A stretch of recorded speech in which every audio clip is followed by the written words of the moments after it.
because especially if you're a freshman. Time management.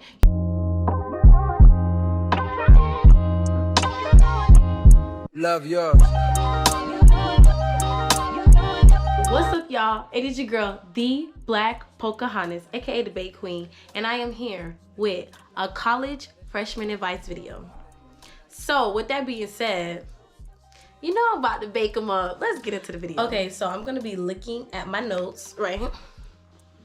So I want to start off with major. So how you want to pick your major is basically you want to list a bunch of things that you're interested in, and also that you know once you get your degree, it would help you make a lot of money for you to live a comfortable lifestyle. That's key. So you could go in undecided. Some schools you probably can't, you probably have to pick, but it is okay if you have to change your major.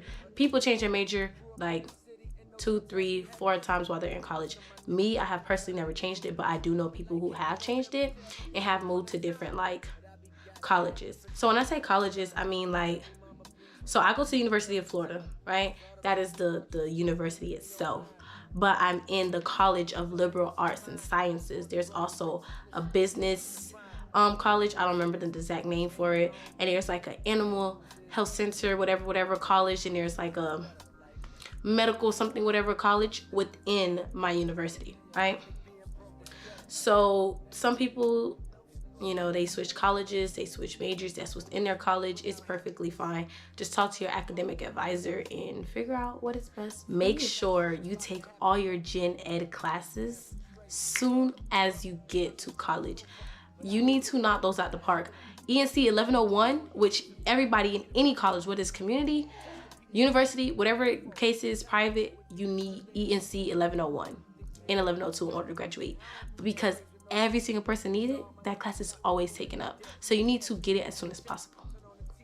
Okay? My best advice is to take electives over the summer, right? Because over the summer, you can only, well, I know at my school, over the summer, you can only help your GPA. You can never tank your GPA. Summer classes are there to help you, you know, get ahead of the game. So at University of Florida, there are no finals in summer classes.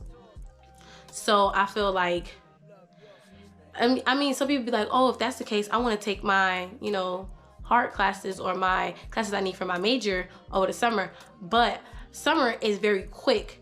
So, you know, you really want to play the pros and cons of that. So I would say take all electives, especially the ones that do not pertain to your major, because you need, I think about like 22 credits of, at least at my school, or 18 to 22 credits of an elective outside of your major. So I would say take those over the summer. That's what I did, and it's been working very great. How many classes to take? Average full-time student is 12 credit hours. It doesn't matter how many classes, because you could take a class that's 5 credit hours and another class that's what, like, I don't know, another 5 credit hours, and then you could take one class that's like 3 credit hours, and then you go, right? You just equal 13. Now, if you are on financial aid or whatever the case is, or like futures, or because I'm in Florida, so we have like futures, yeah, you have to be a full-time student in order to get these perks.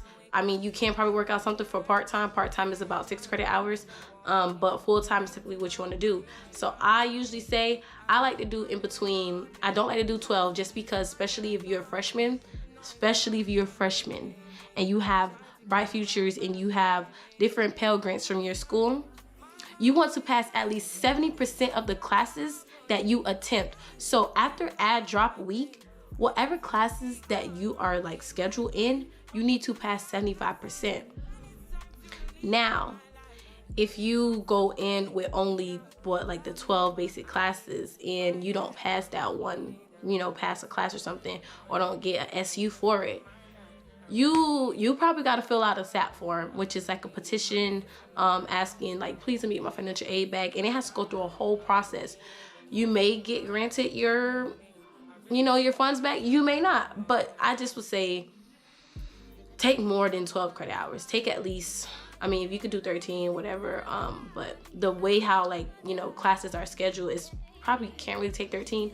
That number is probably kind of weird to get to, but I like to take anywhere between 15 to 17 I mean, if you that go-getter, that overachiever, and your school will allow you to do 19, and you really want to do it. But I say 15 is a really good median. That's typically about 5 classes.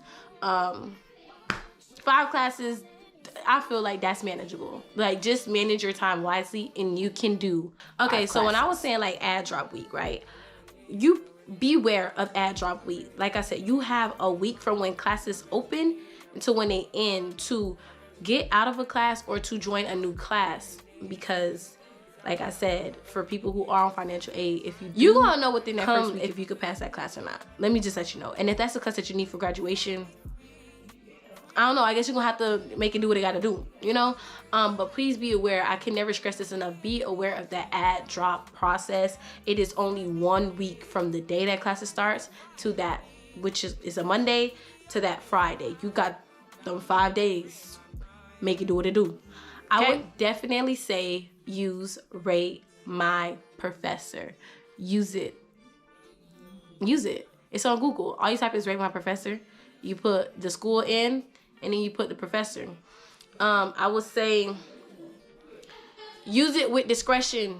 Use it at whatever capacity you can use it to, because you want to make sure you are picking the best professors for yourself and your learning style. So when you sign up for these classes, they don't tell you like on the school website, like Professor Harden, you know, don't give examples, or Professor Harden writes everything out and you got a copy and Professor Harden doesn't speak. Like, you know what I'm saying? Because people have different learning styles. So when you go and read my professor, people will tell you like how that teacher did with them.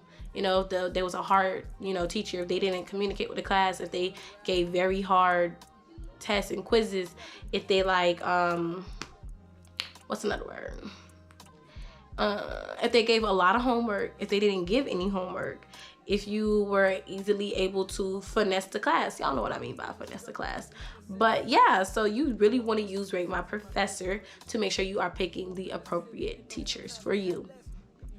Right? Me personally, if I see a teacher that got like bad ratings, like everybody putting awful, number 1, like the percentage is like for difficulty level is like at 100 or something, I'm not doing it. I'm not doing it. Me personally, like college is already stressful. Why would I want a stressful teacher? For these classes, y'all finna get these emails and all this other stuff saying, oh, you need to buy this book, get that book for this professor. The books already might be listed on the course workload. Don't buy the book. Do not buy the book. Let me let y'all know right now. Do not buy these books. These books, you don't need them for real, okay? If you really do need it, you can find it somewhere else cheaper. That's 1. Number 2, you can buy a used one. Number 3, you can rent one. Do not buy no brand new textbook. Like, if it's not like one that you have to write in specifically, like I have a book for my Haitian Creole class. It's like a paperback book, like a soft book, because we actually write in it, right? And we rip the sheet out and we provide it to the professor. That was only $85, but usually textbooks be like $200, $300, $400, like, and you just reading them. What? No. So I recommend use Google, find a free book online. Yeah. Or you can download PDFs of the book and you can, you know, print them out.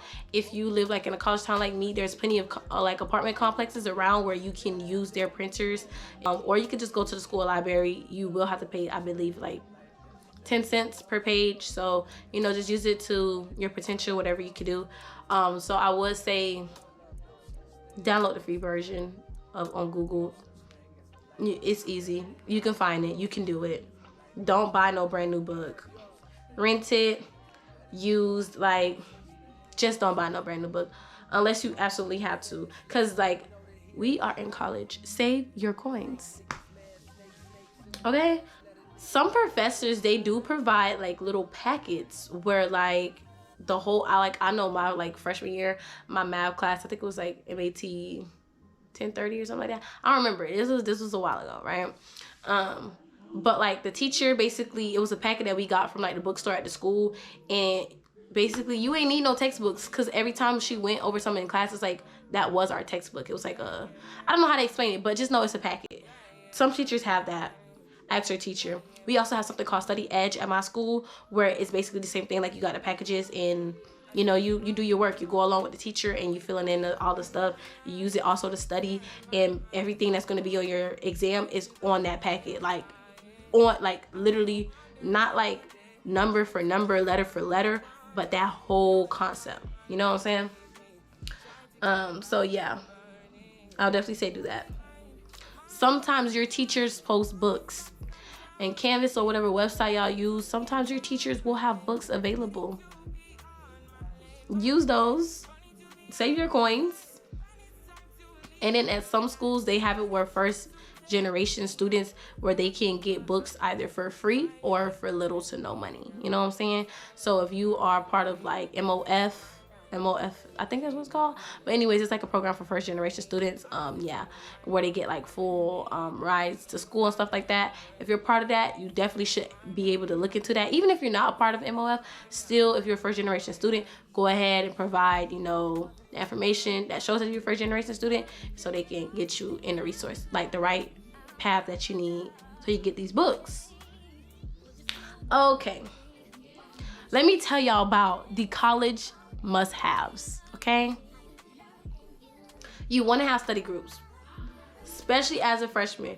You want to have people of different learning styles in your study groups. You want to have people who are better than you and people who are not so better than you, because what this does is it allows you to get all perspectives. So just because, you know, I'm gonna use a random name, just because Lanija isn't good at, I don't know, let's say, what did I learn in math? I learned a lot in math, but my head is blanking. I'm gonna just use something random. Say Lanija isn't good at multiplication. I'm good at multiplication. And then DJ is phenomenal at multiplication, right? But she does it a certain way to where she's always, you know, doing it as good as possible. You know, doing her thing. She isn't the best, but she always gets it good. You know, y'all know what I'm trying to say. Anyways, Lanija isn't the best at multiplication. Don't mean she isn't good at math. She probably is phenomenal in long division, and I'm not, or in fractions. So I'm going to use her. You know, I'm going to have her, because also in college, you want to have a community of helping each other. So if I can help, or I'm good at something, I need to be passing out my knowledge and my strategies to Lanija, and, you know, vice versa. And then also with DJ, like, we all going to come together and help each other. So you definitely want to have study groups. You want to make sure you get your classmates' numbers. Now, me, I don't really be getting numbers, but I have another way of how you can do it. If you don't want to talk to them on Canvas, you can go in the class, like, you know, go to the new one, click the class that you want to go to, and then it's going to ask students, teachers, or all. Go to students. It'll give you a drop down of students, or you can press all students, and then you can specifically, you know, email that person on Canvas and be like, yo, this is my number, hit me up, or can you send me your number, I'm going to hit you up. If you don't want to talk to like, if you're scared to talk to them in class, you know, be like, hey, what's your phone number? You can do it like that. Or you could do GroupMe. So a lot of people, they make GroupMes and they scared to come up to people in their class and be like, oh, here's a GroupMe. So what they do, they will send it in like that, like format I just told you about, going on Canvas and finding a student. They'll also do it like that, send a link to GroupMe. Sign up for GroupMe, have the app on your phone. Mine is always on silent because I don't be trying to talk to these people for real, but when I need help, I go in the GroupMe. Do you hear me? Okay? So yeah, make sure you got GroupMe, Quizlet. Quizlet is your best friend. Let me tell you. Me and Quizlet like this. I even got the app on my phone. Get you some Quizlet. Brainly. Brainly has helped me through high school. It has still helped me through college. Get some Brainly. Chegg. Chegg, you do have to pay for it. I mean, freshman year, I was paying for the Chegg. I currently don't do it anymore. I just don't have to, just because Quizlet is my bestie. Like I told you, we're like this. We're locked in. Y'all know that song by Drake. Google. You can find a bunch of stuff on Google. Socratic. Nothing but a click. Socratic. Get right. Canvas. Make sure you got the Canvas app on your phone. If your school do use Canvas, use the Canvas. Let's talk about time management. Time management. You need to learn how to manage your time. You definitely need to be using your time wisely with time management. I would give you some advice where most assignments isn't due until Friday or Sunday, and the teachers open them on Monday. Some teachers open in the beginning of the semester and they open all semester or until that due date. As soon as it open on that Monday or that Sunday, whenever day it opens, do everything that first day. If you go to work, tell your job you can't work like as you should be having a part-time job anyways. You know what I'm saying? So you need to tell your job, I don't work on Mondays. I don't work on Mondays. Simple. I can't come. And on those Mondays, or you could probably do Tuesdays too, but you want to kind of push for Monday. On Monday, you want to try to do all your assignments. You want to try to do all your assignments on Monday or Tuesday so that throughout the week, if you forget or things happen or you want to go out or whatever the case is, probably got to go to work or, you know, it's just a lot of things happen, things come up. It's already done because you did it on Monday or Tuesday. Do all your work in the beginning of the week for all your classes. Start off with the easiest ones so that when you get to the harder ones, when you're done, you're just done. Like, that's how you do that. Also, what goes along with time management is you are in control. No one is going to be on your rear end telling you what to do. I have never lived on campus. Never even, maybe in elementary school, but never wanted to when I got to like college, right? I've always lived off campus. I commute. So with that being said, whether you, I don't know, I believe it's not that much space, but if you don't have much clothes and shoes, bring everything that you have. If you live in an apartment, bring everything from your mama's house. I promise you, you don't want to have to keep going back and forth when the seasons change or just back and forth in general, especially if they live hours away, because it's just going to be like out of your convenience and you really going to want your stuff. Me, I took every single thing and I don't regret it. It did take a lot of more like time and energy to get everything here, but once it was here, I didn't have to worry about it. Bring everything. Oh, y'all know how y'all do them trunk parties and like them college going away parties and people come bring you money and stuff? Save that money. But a better one is have them get you things that you're gonna need, like bulk dish soap, toilet paper, laundry detergent, toothpaste, toothbrush, like laundry dryer sheets, like all of that stuff. Have them get you necessities that you need to live, because you're going to need that stuff. And also when you go shopping, if you're a freshman, you most likely don't have a lot of money, or you probably don't have no money at all, or you probably ain't got no job, so you're very limited to what you can and cannot do. So when you do have money, you go shopping, get your items in bulk, like get a bunch of it, so that the times where you don't have money and you're running low, you wouldn't have to worry about it. You just go in your little storage closet and you take out another and swipe. You know, that's how you work that one. Shop smarter, not harder. Okay, make friends. Make friends at your school. That's what's gonna help you through this experience. This is a long process. This is 4 years, sometimes 5. Some people are super seniors, but typically it's like 4.5, 5 years. You know, you want to make friends. Get up and go do stuff. Don't sit in your room all day. There's always an activity to do on campus, like whether it's actually ran by the school, different clubs, organizations, professors, students itself. There is always something you can do on campus, literally. There even be little poster boards around school saying like, this day we gonna do a scavenger hunt, that day we gonna do this, you know, Thursday we gonna do that. Do these activities. You're gonna meet new people, and it's gonna help you to not be in your room all day and get depressed or feel overwhelmed and stuff like that. Make sure you get out and just do stuff. Make sure you eat. It is so easy to forget to eat, especially when you're young and you don't got nobody like, here is lunch, here is breakfast, here is dinner. It is so easy to forget to eat, but you need to make sure that you eat so you can be your best self. Me, I don't miss no meals. So I'm gonna eat, but make sure you eat. If you're in a dorm, the dining area, it's not gonna be the best, especially if you go to like PWI like me. You're gonna have stuff like pizza. I'm sorry to tell you, that's what you're gonna have.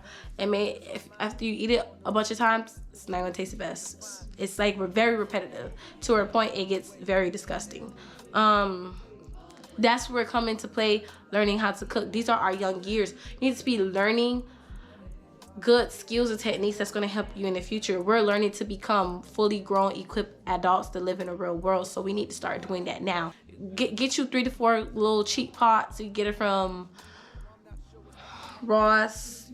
Oh, you remember when I said have people buy you stuff? Have them buy you that, okay? But if they don't buy it for you, get it from Walmart, Ross, you know, Target, stuff like that. Don't get the real expensive ones. You don't know how to cook yet. Why would you do that? You're not a pro yet. Don't do that. So yeah, I would recommend getting some pots, learning how to cook, and also what you can do when you meet these new friends, they more than likely don't know how to cook either. Invite them over, or, you know, go to their place and y'all, you know, get a cookbook or whatever the case is, find a recipe, cook together, learn how to cook together. This is gonna build a relationship and y'all gonna be able to eat. Don't we love a good meal? Yeah. And if it don't come out good, try again, or order something, or noodles. Eat noodles if the food don't come out good. That's all I'm gonna say. But yeah, try to do that. And with that being said, y'all, that is all my tricks and tips that all college freshmen are gonna need. And yeah, make sure y'all leave a like, comment, and subscribe. If y'all want more videos like this, let me know in the comment section down below. And yeah, you know I had to bake it up.